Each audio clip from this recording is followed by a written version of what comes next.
so I can eat some candy. Nigga, this shit ain't healthy. Nigga, hold your text. Mr. Nightmare video, man, on 3-story true abandoned building stores, man. Yeah, Rita. Yeah, man. How y'all Wednesday going, man? My show come on, so I'm trying to go ahead and get down with this shit fast as I can. But yeah, man. Make sure y'all give your thumbs up too, man. Y'all be bullshit.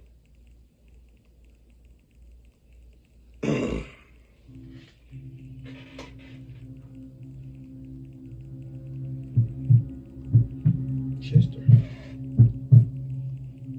There was a house by me nicknamed Ghost House because construction was never finished on it for the longest time, and it had been sitting vacant and unfinished for years.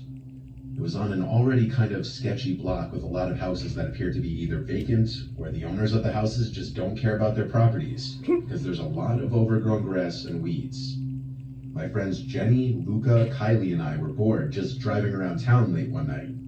We got some fast food. Then Luca floated the idea of checking out the ghost house. Like, actually checking it out, going inside.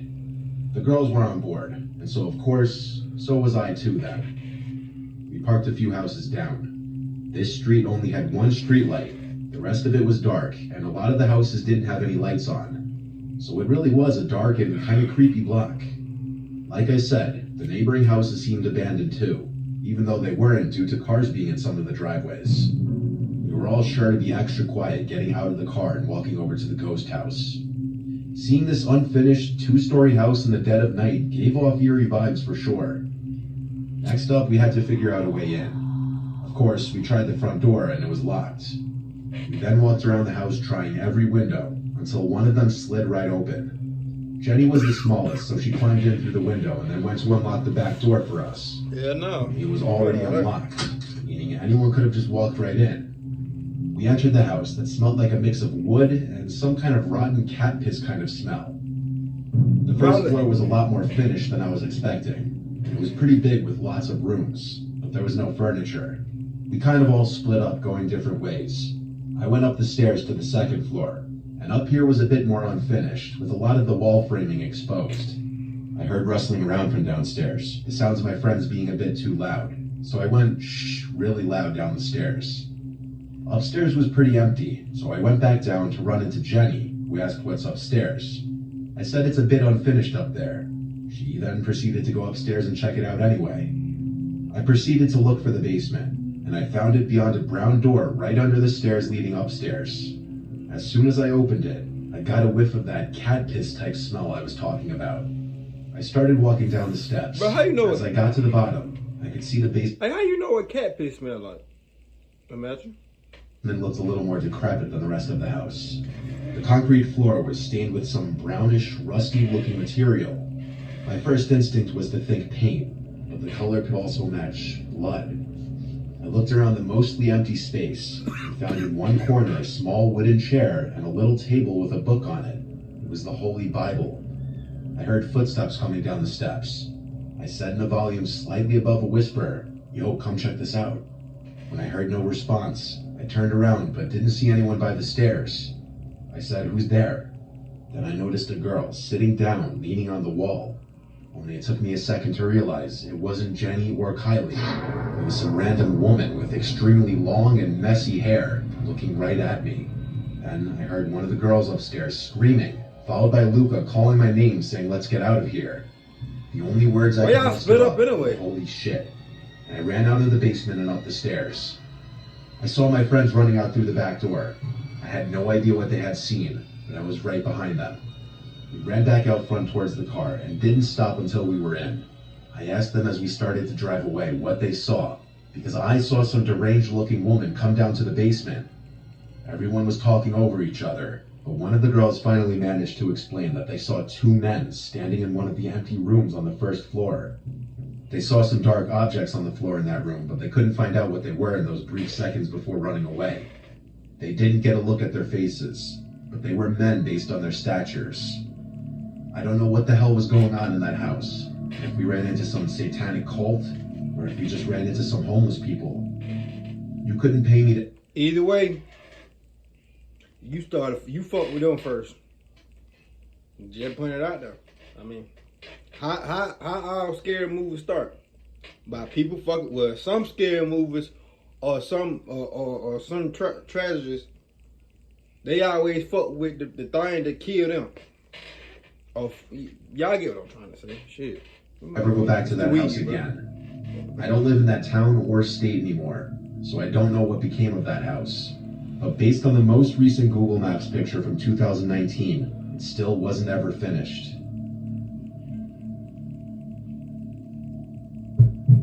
Kelly.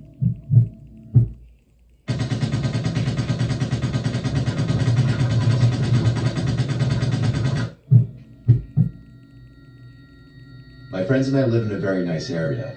Try and picture the quintessential suburban neighborhood.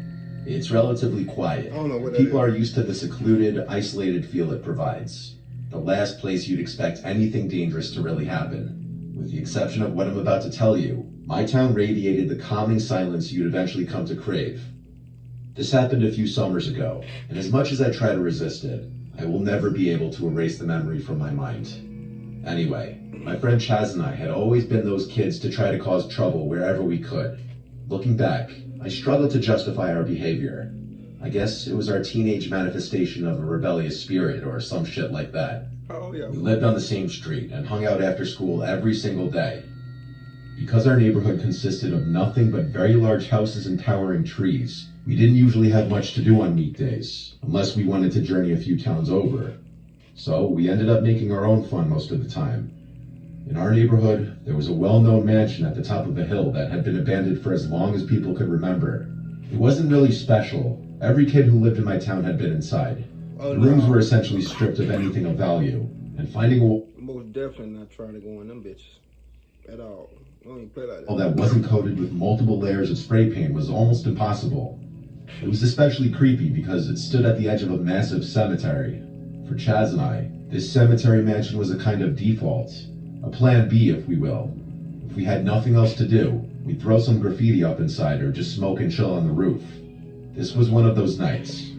I don't It even was want like 3 a.m. on a Wednesday, and Chaz and I had just been flaked Wait a on by a minute. couple girls that we made plans My with. God, it's 3 The two a.m. of us were kind of upset, I mean, it's so we Wednesday. figured chucking rocks at the cemetery mansion would be a decent way to release some energy. Had we been sober, we might have been more cautious about doing something so stupid. But it was late, it was summer, and we didn't care. I convinced Chaz not to drive. We were more than a little drunk. And after about a 20-minute walk, we crested the hill and were met with a familiar yet eerie sight. Vines twisting and hanging down the muddied bricks, most of the windows shattered, menacing points at the tip of the roof. Definitely a sinister feel, especially at such an ungodly Glad you know hour that, of the brother. night. Glad you know Without that. warning, Chaz picked up a stone and chucked it towards the house. It sailed gracefully before smashing through one of the fourth-floor windows. It was difficult to confirm in the low light of the moon and surrounding streetlights, but the deafening sound of the shattering glass confirmed it. Gleefully, I picked up a rock and did the same, puncturing one of the second-floor windows. Before the mansion's fourth floor, there was a single small window, probably an attic, that stood lonely as the highest room in the house. Chaz challenged me to hit it. I missed a good 10 throws before giving up with an aggravated sigh. Chaz grinned, picked up a rock, and said, "Watch this." He took a long look at the tiny target and launched it. I watched in awe as the rock flew through the air, shattering the attic window with a satisfying crash. I was shocked.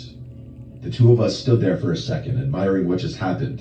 Chaz was about to pick up another rock, when I, still looking at the shattered window, saw a dark object fly out of the emptiness and sail down towards us. I literally jumped, confused as to what I just saw.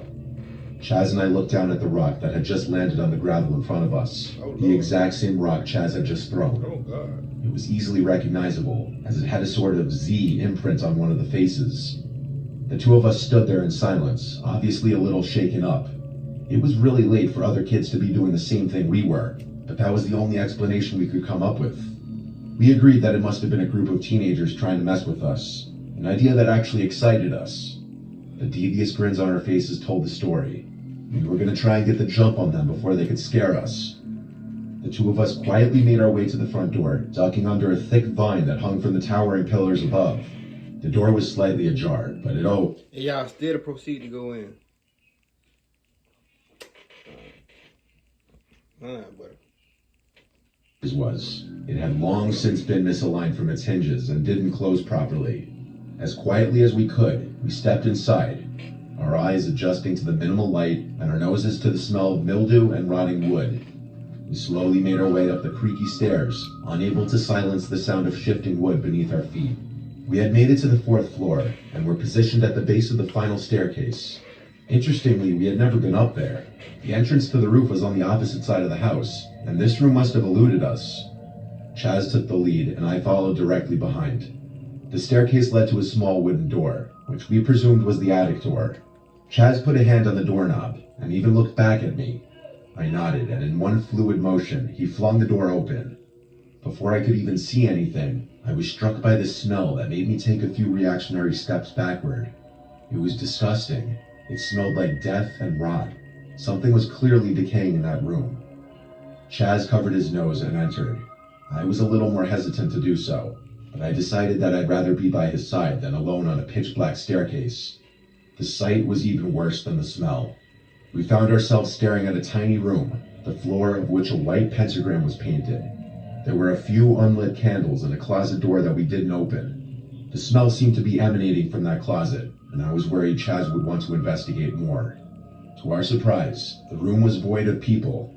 I had enough, though. This was really starting to freak me out, and I couldn't fight the urge to leave any longer. Shit. I turned towards the door, and that's when I saw it. I looked down the staircase and saw 2 cloaked figures looking back up at me. I cursed and ran towards Chaz. 2? Just then, we heard stomping up the stairs from behind us. We were screwed. As the stomping got closer to the door, I was prepared to fend off whoever it was, bracing myself for a fight. Just then, Chaz yelled at me, "Dude, come on." Imagine it.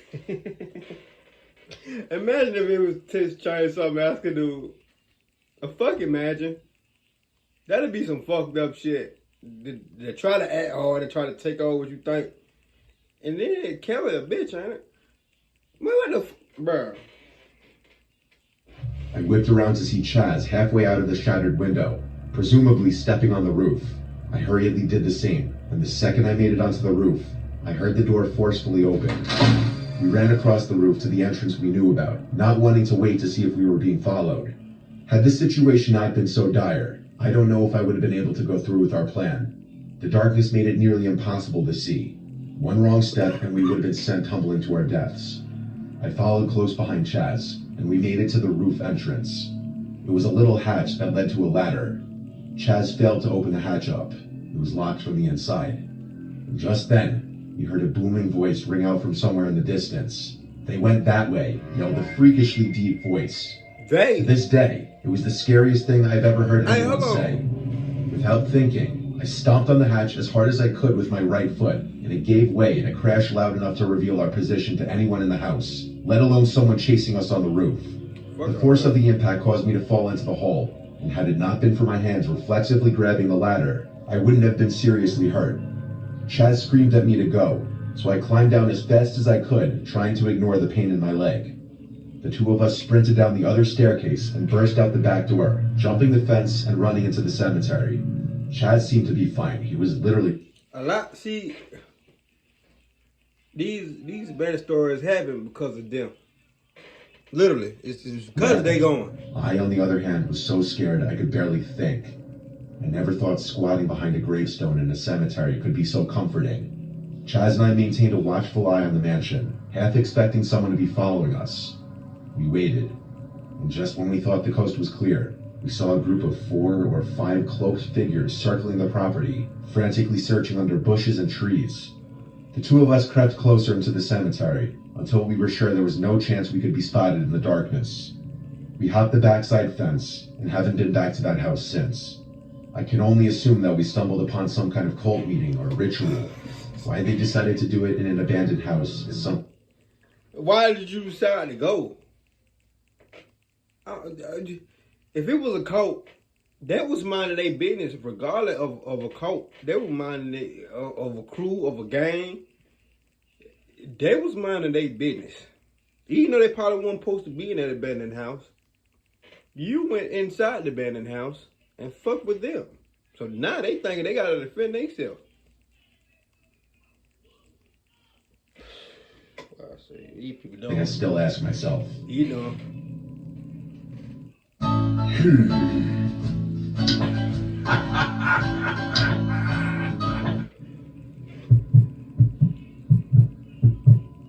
Michael Anthony. This was the year 2017, when I was rushing a frat in college. Towards the end of our pledge And my process, jet our entire graduated. pledge class took a trip to an abandoned hospital a few towns Nigga, I over. just graduated. It was a sort of 2017. tradition that each pledge class would do. I carpooled with a few of my pledge brothers. There's honestly just too many names to list, so I'll just name my pledge brother that I spent most of the night with, Joshua. Joshua and I and a couple others carpooled to the hospital, which sat next to a big park. So all of us parked in one of the parking lots in the park. We waited till everyone was there, then started walking down a pathway in the direction of the hospital, until the pathway cut right, and at this point we had to walk through the small patch of wood separating the park from the hospital. I honestly wore the wrong shoes for this. I was complaining about wearing my white Air Force Ones. After making our way through the woods, we got to the... Lord, this motherfucker going walking in the Fazos. He is going walking in the Fazos. Oh my God. Why would you go walking in the wood with the Fazos? He already looking for trouble. Alright, I can property tell of the this story how hospital, this story surrounded by goes. trees and a parking lot on all Straight sides. dumb, cause he dumb. Seeing such a tall building, once full of people and lights, standing completely dark in the night, was really creepy. It was my first time ever exploring this building. A couple of the guys in the group knew the secret ways in, one of which being simply climbing through one of the lower windows that was smashed through. I followed close to the back of the group. One by one, we stepped down through this window, leading to a level beneath the ground.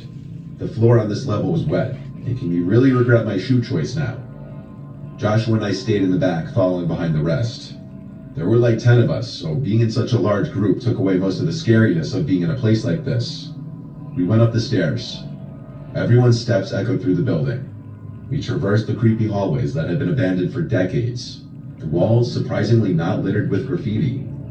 James, one of the guys who was very experienced with this place, said not a lot of people break in because no one thinks to cut through the park. Now 10 people is different. I ain't gonna lie. 10 people. If I decide to go somewhere like that, which I won't. I'm just saying. I would take 10 people. 10, 15 people. That's a bit lot of people. To avoid the security. Y'all want me to go to a abandoned place? Eventually the group started to split up a little bit. A small group of guys went this way, a small group of guys went that way. 5-5. We were on, I think, the second floor, when Joshua and I decided to go down the separate hallway/corridor. Some of the rooms in this place seemed like they hadn't even been gone through since the place closed down. Others looked like they'd been rummaged through, and had small amounts of graffiti in them. Joshua and I were in a hospital room with a bed and medical equipment still in there, when we heard someone walk past the doorway to the room. We both turned and caught just a glimpse of a black shadow walking past the door out of view. We both looked at each other, then said, "Yo, who is that?" I walked into the hall, and at the end of it, I saw someone standing there. I couldn't tell if they were facing me or facing the wall. All I saw was their body. I said, "Who is that?" Then whoever it was walked into the room next to them. Joshua came into the corridor now, and was confused at what I saw. I told him someone was here, and we should just go back to the group. We left down the opposite direction, back towards our group. We eventually started to hear the echoing voices of our pledge brothers. As we were getting closer, all of a sudden, there was an almost deafeningly loud, blood-curdling scream of a woman coming from the direction we just came from. If I had to describe the screams, it sounded like a woman being brutally stabbed to death. I noticed the sounds of our pledge brothers went silent now, or maybe the screams just overpowered the sounds of their voices. We ran back towards our friends and screamed, "Go!" All of us ran back downstairs to the lower level where we entered from. Somehow I found myself in the back of the group again. One by one, we all crawled out from that window. Bitch, I would have been in the front. The screaming stopped, but now we heard footsteps stomping down the stairs. They weren't the footsteps of anyone in our group. I was screaming, "Go, hurry up." Finally, after Joshua crawled out, I crawled out, the whole time fearing someone would grab my feet. We booked it back towards the cars through the woods. After we got to the cars and caught our breath, I told everyone I saw a person in the corridor where Joshua and I were. That's where the screams were coming from. We all left shortly after that, definitely freaked out. I'm not really interested in urban exploration anymore. I wouldn't have been the first time. I ain't gonna lie. I don't even play like that. And to me as a person, I'm from the hood. Like, the hood. You feel me? We ain't doing no shit like that. Only better place we might go is to a trap house. So what God, not even them no more. Cause them niggas ain't doing that shit no more. Like, if your weed man or whoever still got their serving out of trap house, that nigga just broke. Flat out. Hey, but anyway, give the video a thumbs up, like, subscribe. See y'all motherfuckers on this video, man. Let's ride. Have a good Wednesday. Let's ride, man.